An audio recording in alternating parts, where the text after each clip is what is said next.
In this video making an engraver's clamp, I'm Oliver Christensen. Welcome to Shaping Silver.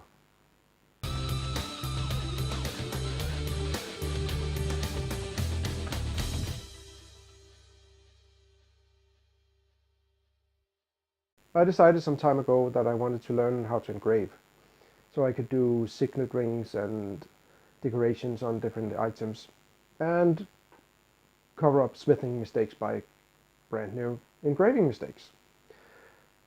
And I bought some gravers and I bought a few items, but when it came to an engraver ball, that's a lot of money.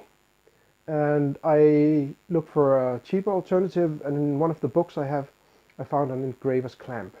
And that's a thing you can make fairly easily yourself.